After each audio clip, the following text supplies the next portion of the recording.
Hey guys, it's Mike here, and today we have something a little different for you. I'm really excited because I've got a guest here to talk about a new Intellivision system that isn't the Amico. You're going to want to stay tuned right to the end.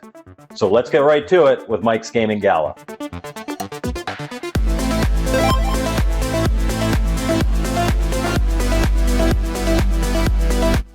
All right, guys, I got a special guest today.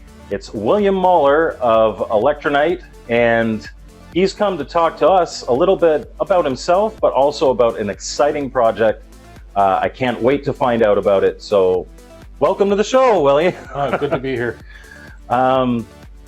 So a lot of people in the Intellivision homebrew community specifically, they know who you are. You own and operate Classic Game Publishing, or Right. Classic Games Publishing, that publishes the Electronite games for the Intellivision. That's correct. But you've been involved in the Intellivision community right from the beginning. Why don't you tell us a little bit about that? Yeah, well, in the 90s, I was on the internet, was one of the first people on the internet, and I met a guy named Carl Mueller Jr., who was writing the world's first Intellivision emulator. They didn't exist until then.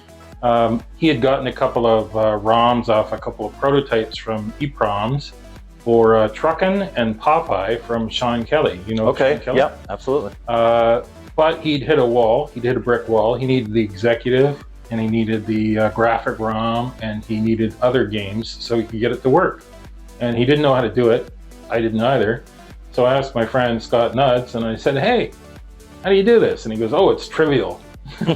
So the next thing we knew, we're building a cart. He's building a cart dumper, and I'm supplying all my cartridges, and we started reverse engineering the Intellivision, and eventually we came up with the world's first Intellivision emulator that ended up on Intellivision Lives. That's awesome. Yeah. And then, so when you were part of all that, obviously, eventually you moved into the homebrew community, and you were not the founder of Electronite, but you now own and operate Electronite. Why don't you tell us a little bit about that? Well, yeah, I wasn't the first person to make homebrews. Although, believe it or not, DK Arcade was the very first homebrew ever made. Everyone thinks it's Fortress, but it's not. Okay. The reason is because that was written when the emulator was written, but it wasn't finished. Okay. So all these people in Intellivision Vision came along, and through the emulator, when it was released from Intellivision Productions, I started to meet people like Joe Zed, Yeah. and Frank Palazzolo and other people who were continuing to do their thing, and eventually they produced new games like Fortress and Same Gamer Robots and others, Space Patrol. Yeah. So I wasn't really involved in that until about 2010. Turned out that Left Turn Only had a big, huge, massive amount of boards, JLP boards, Yeah. that he was stuck with, and so I ended up deciding to go into my own, do the homebrew business. Don't you wish that was always the case, that JLP boards were that plentiful? I got to get them out of here. Yeah, so we did D2K as our first game, and everyone started flipping out on me saying, "Nintendo's going to sue you." And I said, "What are you talking about? This is this is our game." And but I saw that there was a point to that. Yeah. So from that time on, I started to make sure that all the games that we did were fully licensed. Okay. So we started going into things like Defender of the Crown to try and get that finished. Well, I missed saying how I became Electronite. Well, I wanted to do my own game business, so I actually incorporated, and I was looking around, and I saw that Walter Pratt from Italy had Electronite, and I loved his logo, and he was struggling to get Defender of the Crown out. Okay. So I negotiated with him to join forces. So Electronite is owned by Classic Game Publishers. Yeah. But Walter's still involved, and so I took it over, and the first Electronite product was D2K. and then we just kept going. And like I said, when we had people freaking out about D2K, you decided to make Electronite legit. Yeah, we started, like, Hover Bubber was licensed, Defender of the Crown was, of course, licensed. Minor 2049er. Minor 2049er, but before that, I went and got the rights for, I went and co-published with First Star Software, Yes. which was an established company back Absolutely. in the day. I used to read the magazines about the owner, Richard Spitalny of First Star Software, and I didn't ever know that I'd meet him and actually start working with him. And the funny thing was, when I had it ready to go, and I took it to a local retro store, someone said, First Star Software is going to sue you. And I go, why would my co-publisher sue me? Yes. So we had legitimate stuff, and then eventually Richard sold the rights to Boulder Dash and all of First Star Software to BBG Entertainment in Germany, which is where we start to transition to what we're really here to talk about today. That's correct. Yeah. So what happened was I ended up meeting Stephen Berenson, the president of BBG. Okay. And he owns the rights to Boulder Dash, and I introduced them to Intellivision Entertainment. Yeah. You know who they are? Yes, the now infamous Amico people. So we all know where that went. And it's a touchy subject. Yes, for sure. But that didn't work out the way we all wanted it to. Yep. However, because of that, BBG Entertainment now owns the rights to all the classic Intellivision games, which is including Shark, Astro Smash, all the original Baseball, Intellivision titles, checkers, baseball, checkers, all of them. Yeah. And he has full rights to make a console, and he's been consulting with me because I know him through Richard. Yeah. So I'm an unpaid intern, so to speak. Consultant. Yeah. I'm a consultant, and so I've been guiding him because he's not an Intellivision guy. Yeah. And so I have a lot of input. And as a big fan, I've been a big fan of Intellivision ever since 1980. Yep. So I know what I want as a customer. And what we're trying to do now is we're trying to make a console that has HDMI. Yep. With an HDMI chip. Okay. So it's fully licensed. With an FPGA Intellivision core. Yes. Which means that it can run Intellivision cartridges. Yes. But not only that, this system is going to run Atari cartridges. If we get it done. Yeah. And ColecoVision cartridges all in one system.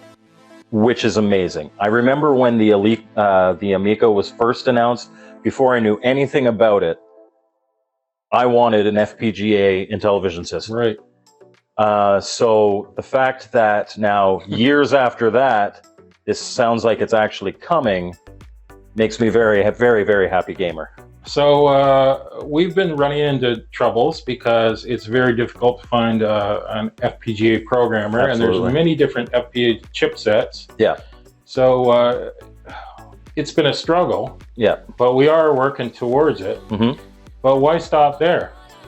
Why not make an Intellivision 3? Yes. So for those who aren't aware, tell us what the difference between kind of the core Intellivision and the Intellivision 3 features are. Well, the Intellivision 3 was never made. It was just proposed at Intellivision, at Mattel. And it was supposed to bring more moving objects, more multicolored sprites, multicolored background cards, higher resolution. So there were, basically it was supposed to be a supercharged Intellivision. Yeah. Before their next Intellivision 4, which was based on a totally different CPU. Yes. So this CPU was faster, had a better stick chip, and all these great items, but it suffered from what they call kitchen sink syndrome. Do you know what that is?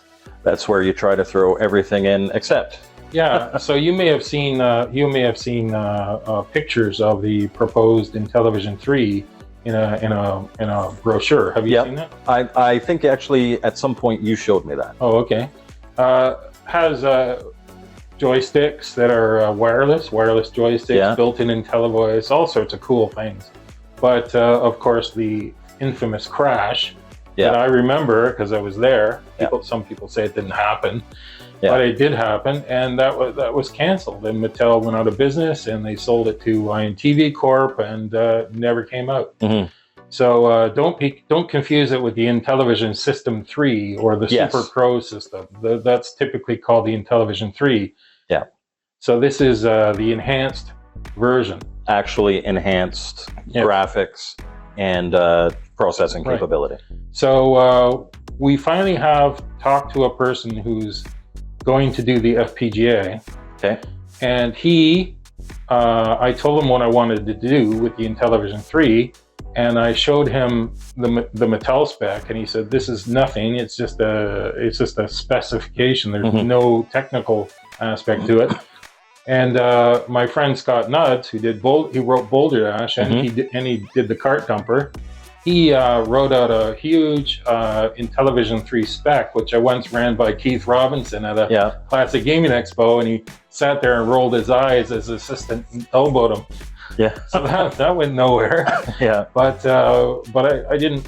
I kept it in my files, and when this came along, I sent it to the FPGA guy, and he goes, "Well, this is much more solid in what we want to do, but I have a better one." I'm going, "What? You didn't say that." So he has a plan for an FPGA. Okay. Unfortunately, one of the stumbling blocks that we have is that he went away on a programming adventure for a project that was near and dear to his heart to do with audio. So he was suddenly unavailable. And so my idea was to get JZINTV to support Intellivision 3 using the specifications that he has. So I recently emailed him and said, "Hey, how's your MSX programming adventure going? Are you going to be doing the FPGA soon?"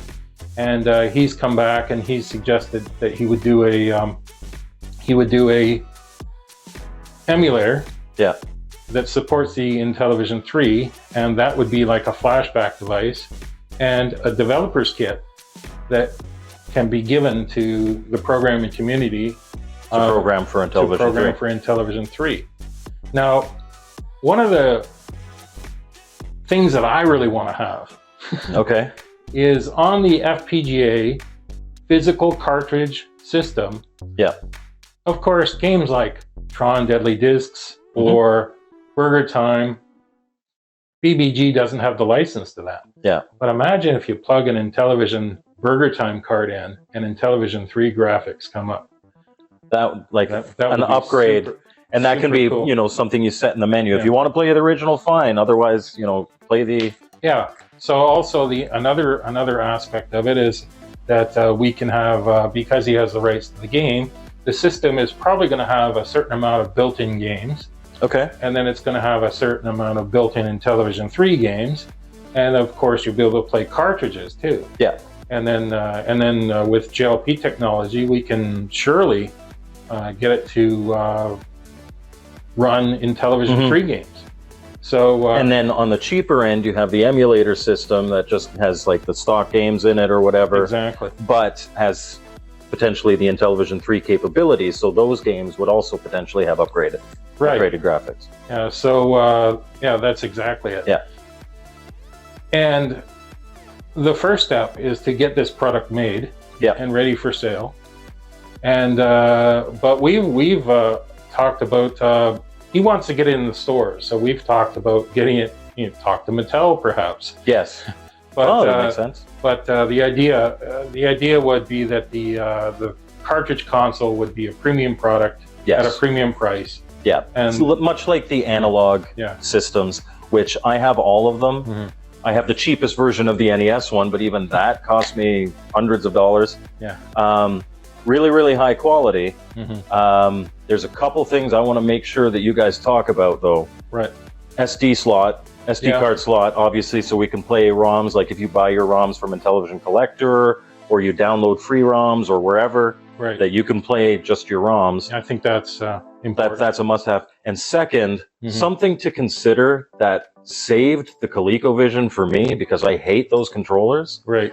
And I know, despite the fact that you and I like the Intellivision controller, there's a lot of people out there that don't like it. Right. But if you have an SNES port somewhere on that, the modem controller, and I know the ColecoVision or the CollectorVision Phoenix has native support for that. You can use that because it has a number pad in it and a regular D-pad. I've been asked by the one mutual friend that I did tell what this was going to be. I told him to keep it under his hat, though. That he's like, please, please, please get them to make sure that they have compatibility with some other controller than the Intellivision. I think you're going to find that the final product is very similar to the Phoenix. Perfect. So yeah, I think that could happen for sure. But you know, one step at a time. Oh, of course. And we have to finish the core first. Yep. So I actually have only been able to talk about this in public for the last 3 or 4 days. Yes, absolutely. And in fact, I knew that BBG Entertainment owned Astro Smash and Shark way before anyone else did. They were all speculating. I knew what was going on, so yeah, that's I kept my mouth shut. Yes, well, as you have to. Right, exactly. So I'm really excited about it. I personally want to see it in an Intellivision 3-like case. Okay. And I think we could possibly make it work, but we haven't come to that bridge yet. Yes. Cross it when we get there. But right now, we've been 3D printing Intellivision 3 cases. Okay. And putting a Raspberry Pi in it, and then I'm going to try and get a hand controller interface. And then I was going to get JZN TV working on it. But, of course, he's the FPGA core guy is going to be doing his own Intellivision emulator. Yep. With his own Intellivision 3 core enhancements. Okay. So we'll see how that works. All right. So sounds like early days, but there you have it. BBG is working on potentially an emulation-based kind of flashback style console, as well as an FPGA that potentially, again, has support for Intellivision, ColecoVision 2600, plus Intellivision 3 enhancements. I can't wait to hear more about it, and I'll definitely be following, and I'll let you know here on the channel if I find anything else out, provided I'm allowed to share it. But thank you, Willie, so much. Well, just one thing to add. If someone out there thinks that they can contribute to something, perhaps making Intellivision 3 demo programs, what the capabilities are, or if they think they have something to offer, please contact myself or at electronite@hotmail.com or BBG Entertainment. Okay. So there you go. Open invitation too for any programmers out there that are aspiring and want to hopefully get on board with this and make some Intellivision 3 cool enhanced games. So email electronite@hotmail.com or get in contact with BBG Entertainment. And once again, thank you for sharing this with us. And take care. We'll see you next time. Take care. Bye, everybody. Bye.